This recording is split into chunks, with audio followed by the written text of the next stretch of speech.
नमस्कार प्रिय दर्शकों, आप लोगों को हमारा चैनल बुद्धा वाइटलाइजिंग में दिल से स्वागत है। मित्रों, यदि कहानी वीडियो पसंद लगे तो चैनल अवश्य सब्सक्राइब कीजिएगा। मित्रों, आज का प्रसंग बड़ा ही लोकप्रिय और शिक्षाप्रद कहानी है। इसको सुनने के बाद मन में जो आए अश्लीलता हमेशा के लिए खत्म हो जाएगी। इसलिए आपसे अनुरोध है कि कहानी वीडियो को एकांत मन से पूरा सुने और ज्यादा से ज्यादा लाभ उठाएं।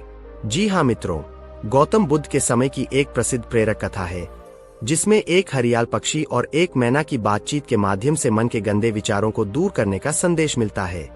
इस कथा का उद्देश्य यह सिखाना है कि कैसे मन की शुद्धता और सही विचारधारा से हम अपने जीवन को सुधार सकते हैं। बहुत समय पहले एक हरे भरे जंगल में एक बड़ा पेड़ था।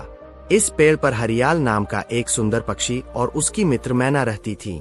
हरियाल पक्षी बहुत ही शांत और सज्जन स्वभाव का था, जबकि मैना थोड़ी चंचल और उत्सुक प्रवृत्ति की थी। दोनों ही मित्र हर दिन नए नए अनुभवों को साझा करते और अपने जीवन में शांति और संतोष की तलाश करते थे। एक दिन हरियाल ने देखा कि उसकी मित्र मैना कुछ परेशान है। उसकी चहचहाहट में पहले जैसी मिठास नहीं थी और वह उदास दिख रही थी। हरियाल ने मैना से पूछा, क्या बात है मैना, तुम इतनी उदास क्यों हो? मैना ने उत्तर दिया, हरियाल, मेरे मन में बहुत सारे गंदे विचार आते रहते हैं। मैं इनसे छुटकारा पाना चाहती हूँ, लेकिन जितना अधिक मैं इन्हें हटाने की कोशिश करती हूँ, ये विचार उतना ही अधिक मेरे मन में आते हैं। मैं क्या करूँ? हरियाल ने कुछ सोचा और फिर कहा, मैना, यह समस्या केवल तुम्हारी नहीं है।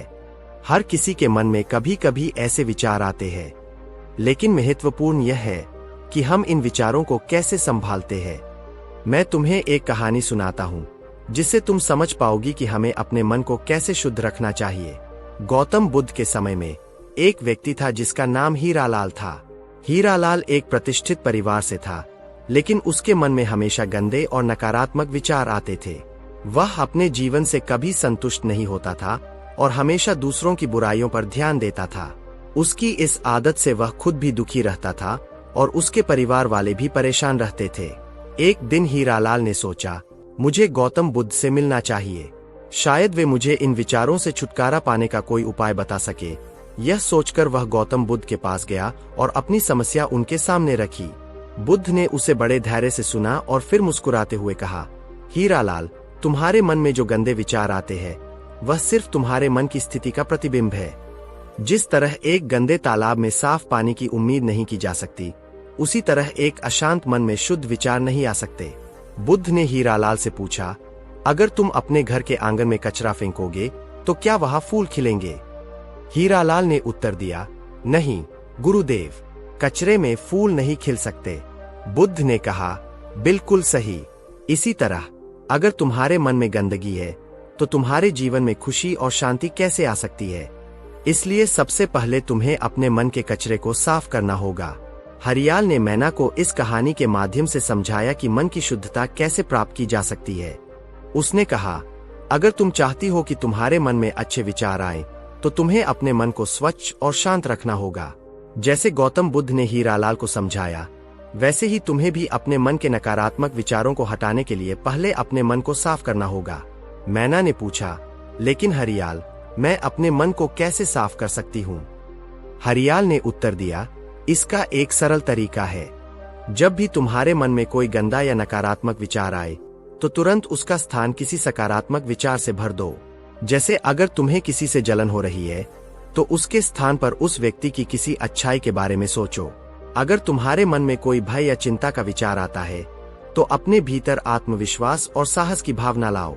मैना ने ध्यानपूर्वक हरियाल की बातें सुनी और उसने निश्चय किया कि वह अपने मन को शुद्ध करने की कोशिश करेगी। उसने धीरे धीरे अपने मन से नकारात्मक विचारों को निकालना शुरू किया और उनके स्थान पर अच्छे विचारों को लाने की कोशिश की। समय के साथ मैना ने देखा कि उसके जीवन में सकारात्मक बदलाव आने लगे हैं। उसका मन अब पहले से अधिक शांत और संतुलित हो गया था। वह अपने जीवन में संतोष और खुशी का अनुभव करने लगी थी।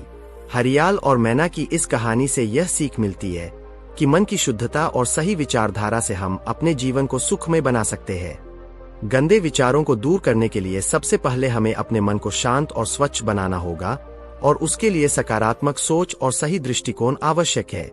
गौतम बुद्ध ने अपने उपदेशों में बार बार इस बात पर जोर दिया कि मनुष्य के विचार ही उसके जीवन को आकार देते हैं।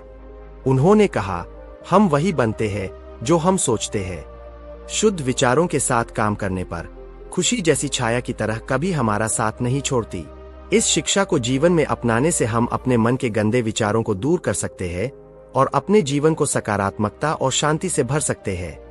इसलिए हमें हमेशा यह ध्यान रखना चाहिए कि हमारे मन में कौन से विचार आ रहे हैं और हमें उन्हें कैसे संभालना चाहिए। इस तरह हरियाल पक्षी और मैना की यह कथा हमें यह सिखाती है कि अपने मन को स्वच्छ और शांत रखने के लिए हमें सकारात्मक सोच और सही दृष्टिकोण को अपनाना चाहिए, ताकि हम अपने जीवन में खुशहाली और शांति का अनुभव कर सके। मित्रों, आज का कहानी वीडियो आप लोगों को कैसी लगी? मुझे उम्मीद है बढ़िया लगा होगा। और जी हाँ, प्यारा सा कमेंट्स करना ना भूले। जी हाँ, आज के वीडियो में इतना ही। मैं आपसे विदा चाहता हूँ। बहुत बहुत धन्यवाद। नमस्कार।